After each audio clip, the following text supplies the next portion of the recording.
Next, we have MAYZE with us. The topic of on the Dataverse in 2030.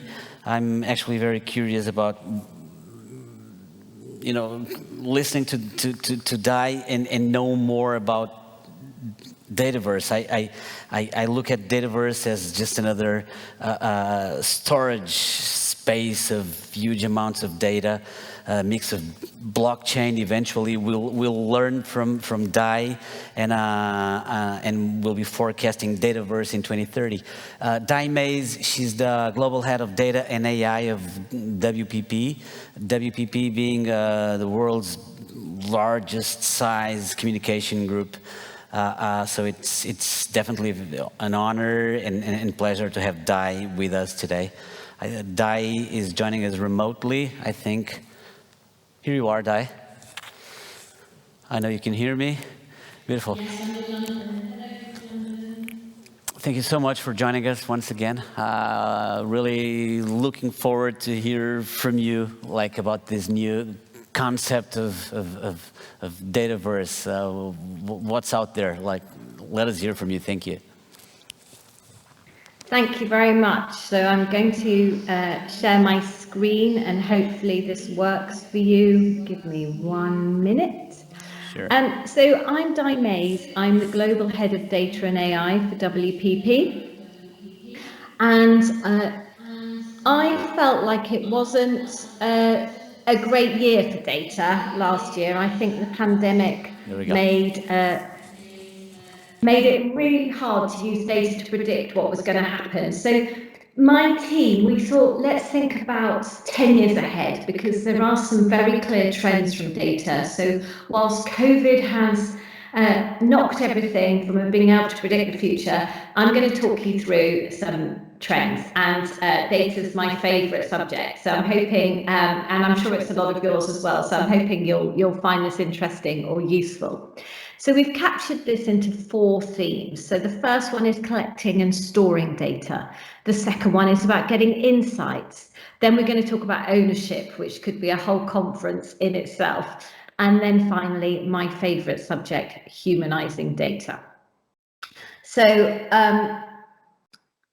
let's talk about how much data is being collected. So we talk about the Dataverse. I know metaverse seems to be the word of the day, but we like the word Dataverse better. And that's all things turning to data. And the IDC predict that by 2025, 175 zettabytes of new data will be created every year by everybody, and that we will interact with data every 18 seconds. It's going to be everywhere. And the growth from 2018, you can see from 33 to 175 zettabytes. So what does this mean? And this isn't measured yet. So a lot of companies have got net zero goals, very much looking at sustainability, environmental resilience. But I think one thing that we really need to push, and we will have done by 2030, is data consumption equals energy consumption. There is a direct relationship between actually using energy and that impact on the environment. And this is not measured in anybody's net zero goals, but it will be. And when we wrote this paper, there were already conversations going on in New York of externality taxes, where people get charged a tax for what data they're storing. And I love this because GDPR talks about data minimalization. And I want people to think about collecting only the data they need. And we work with a lot of clients, and particularly consumer packaged goods, and they've got a data enrichment and volume strategy. And I say to them, please only collect the data you need, because imagine being taxed on what data you have, and you've suddenly got to think about what you actually need. And then let's talk about the second part. So we've collecting only what we need to do our bit for the environment, and we're looking at data processing. So in the past, it was all data lakes. So let's just collect everything, we shove it all in one place. And Gartner predicts that by next year, 80% of data lake projects will have failed, and that's because curating and inventorying data is so hard. We're trying to pull it all together, shove it in one place. Now, data lakes were created, as you probably know, for a very specific use case, and that's a single use case. It makes sense if you've got a single use case to put all that data in together, but everybody or many companies were shoving it all in for multiple users and multiple departments, and it didn't make sense. I also do say to people, big data was invented by companies who had big servers. So you don't have to buy big servers, have a lot of data. Let's leave it where it is. And at WPP, we have a philosophy of connect, not collect data. And we have a data catalog that has the metadata and points you to where the data is, so that we try and be efficient. Again, data consumption equals energy consumption. We're making sure we're being quite effective with this data. Industry standards. Now, I think our regulators are becoming way more savvy on what the unintended consequences of the industry standards so far are.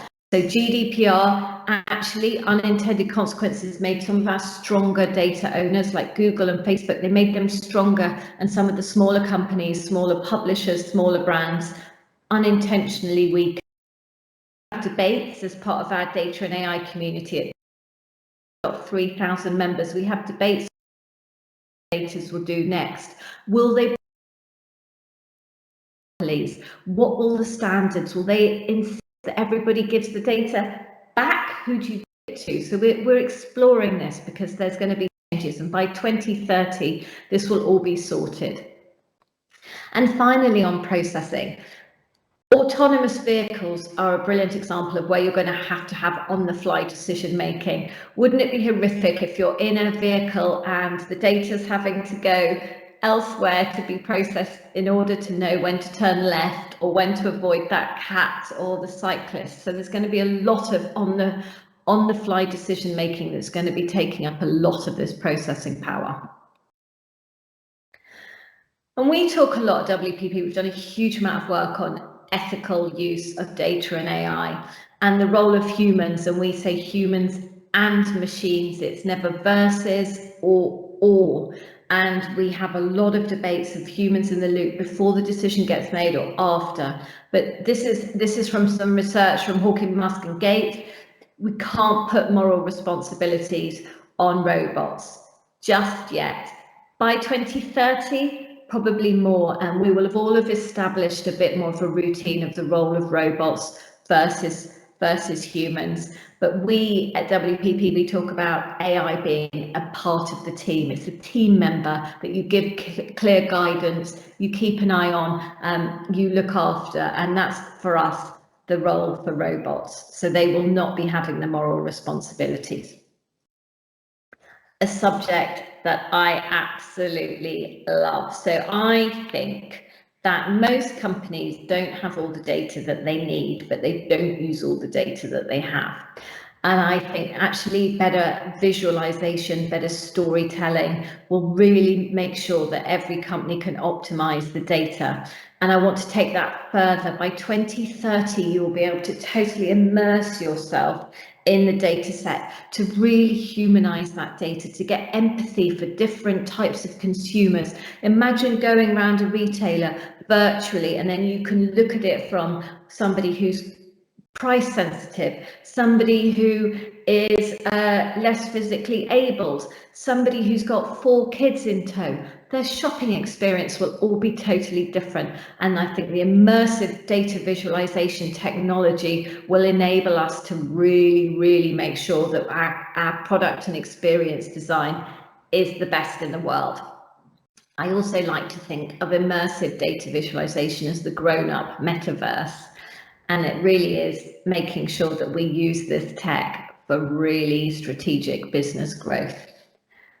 And all of this will require new skills. And we talk a lot, because WPP is a creative transformation company. We talk a lot about creative and data are good buddies. They never used to be. I've had creatives go, oh, I've been told my people need to be data literate. Is that you, Di? I don't, that's not how creative works. we know it now, I'm sure you do, but certainly by 2030, these will be absolutely interlinked, the creativity and the data, and you know that you'll need both. But this will mean new skills. And I can see a lot right now, the role of the data translator coming in, and that's to go back to my earlier point. You don't have all the data you need, but you don't use all the data you have. Having somebody who's got the skills to see what data's around, how can you optimize? How can your customer service data be brought into your marketing? How can supply chain influence marketing rather than marketing influence supply chain? All of this stuff by 2030, the skills will be there to really navigate. And let's talk a minute about surveillance. So each country has behaved differently for COVID, and the level of tolerance of surveillance has massively varied across all countries. I know in Taiwan, it has been expected that you would tell on your neighbours if they left during lockdown. Leaving your phone at home wasn't acceptable. The neighbours were encouraged and rewarded for reporting on that. Other countries have not been doing that. But by 2030, it will be considered the norm for everybody to be monitored and tracked.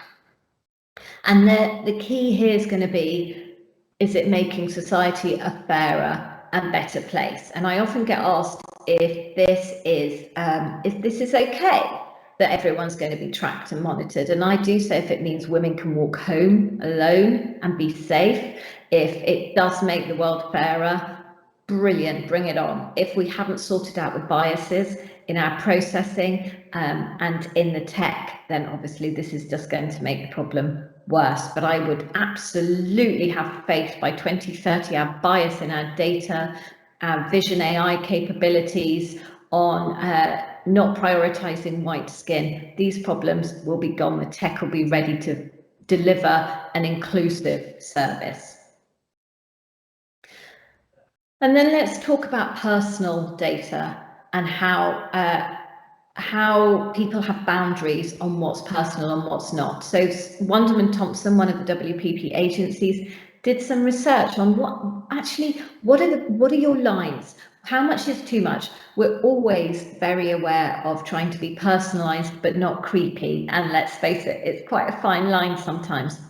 And what we found, which I love, is that it's not about how personal but more intimate the information is. So people are generally okay, take my email, maybe even okay you knowing how old I am. I tell you what I don't want you to know is how much wine I drank during lockdown. For me, that's where the line gets drawn. And everybody has their slightly different lines, but that level of intimacy versus personal is what's driving the comfort. And I talk a lot about this. I'm ex-dunnhumby and ex-Boots, and working for the loyalty card and optimizing the value from that loyalty card. And I always go back to Tesco. When I worked at dunnhumby in 2006, the value exchange between a Tesco customer and Tesco using the club card was absolutely beautiful. It was really clear that they defined loyalty very differently from anybody else and any other industries, and really anywhere I've seen since. So a loyal customer at Tesco at that time, it was how much of their spend of their weekly food shop was spent in Tesco's. It wasn't whether you just spent the most. It wasn't following the airline. Oh, if you come in here all the time and spend a fortune with us, you're the best. You could be a single person who only spends £20 a week in Tesco. If that was your main shop and you were loyal to Tesco, then you always got the best deals. And that was the value exchange that they set. Now, as we go forward, there's going to be more creative and interesting ways for that value exchange as people explore. Is it giving money for charity? Are you going to give me your data in exchange for exclusive content, offers, different access to stuff? The value exchange here is going to become way more sophisticated over the next 10 years. And we've still got a long way to go. And people have been talking about personalization since the 1960s. Direct mail was the first. Chance of you give us your address, you'll get special offers. This is still evolving, but by 2030, you will know exactly what data you're giving and why.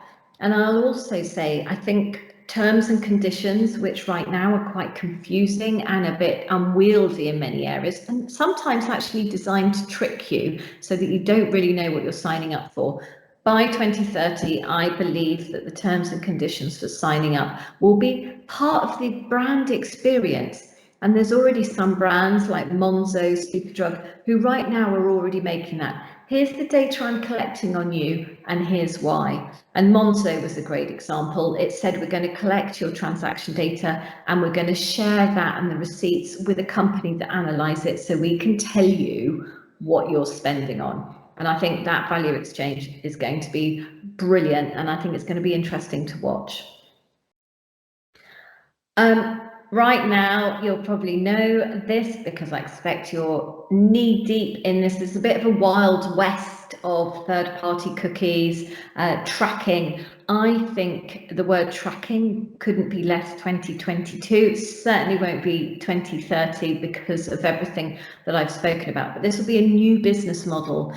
People will be expected to pay for the services that they want, or have a clear value exchange. I will give you this data and this is the content that I want for free. But people will be able to manage their own IDs, and we're doing some work at WPP at the moment on data unions. How are these going to evolve in the future, and are they going to be business to business data unions where brands swap first party data attributes with permission, of course? Or is it going to be consumer led? And I think this is going to be an interesting time over the next 10 years because I suspect both will happen. And I mentioned this a little bit earlier, but do we think, and let's try an idea, imagine all these companies that have got data get asked to give it back to the individual. And if you think about the last 10 years, if you use a search engine, imagine being handed that back, or your most private, your most vulnerable things you've searched for, if that gets handed back to you, will that data get destroyed? Do you get to own it? Do you get to monetize it? Who decides who owns the data, and who decides who decides? Now, I know I'm running out of time, so I'm just going to go through this last section, humanizing data. So data right now, people say 60% of data time is spent cleaning it, prepping it. That'll be gone by 2030. How brilliant is that? So all of our fantastic skills can actually be used at optimizing, blending, being more creative with what attributes we're blending with what. And that will bring a whole set of data professionals. Right now, chief data officers tend to move to other chief data officer roles, but in the next 10 years, there will be CEOs that were chief data officers. And I love this because I think the chief data officer role is one of the loneliest roles in the company. You report to someone who never did your job. You're expected to understand the tech, the science, the stats, the law, the ethics, the storytelling, the strategy, every stakeholder. This is going to be brilliant. 10 years time, there'll be ex-chief data officers everywhere, and there'll be more data integrity. You won't have to be encouraged to shape the data in a way that may not be statistically brilliant to make it tell a better story. People will accept that data is helps unlock growth and opportunity, and it really will be treated as a business asset. I know the expression data is the new oil. It makes me wince. I talk about data being like music because it can make or break any situation. And data will become more human. It really will be about human and understanding humans better. And my last point, so I love this, that it won't just be about real time and big data. It'll be slow data, it'll be small data, like let's take our time. And if we've got the rich and unbiased data sets to operate machine learning, then you'll get the smaller, slow data to fine tune it. And I'm just going to finish with a video. So I've talked about humanizing data, and meet Avatar Dai. Let's datarize the human. Thank you. Hi there. I'm a synthetic version of WPP's Global Head of Data and AI, MAYZE. You will be able to tell that I'm not the real MAYZE because I'm not nearly as much of a dork as she is.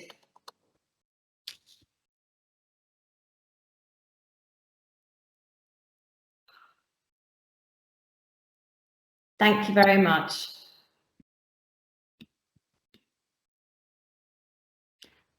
If you have any questions, please don't hesitate to reach out to me, and I wish you all a very happy holiday. Di, can you hear me? Yes, I can. Oh, okay, beautiful. Well, such a complex presentation with such complex and almost futuristic themes and topics. It would have been great should you have had the chance to be here with us, and we could take this conversation much further, much longer. You've said so very many interesting things, and I just caught one single, quick quote: "No genie back in the bottle." And the "no genie back in a bottle" applies to pretty much everything you said, and it's pretty scary after all. That's things are evolving so much, so fast, so complex. It's well, so good to listen to you, so good to be challenged by you. These are not predictions after all. This is just an interpretation of what's happening today more than a prediction. And overall, I think we all go home today with a lot more to think about, more than what we have today. Thank you so much once again. So glad that you joined us. Thank you so much. Thanks so much for having me. Loved it. Beautiful. Thank you. Thank you.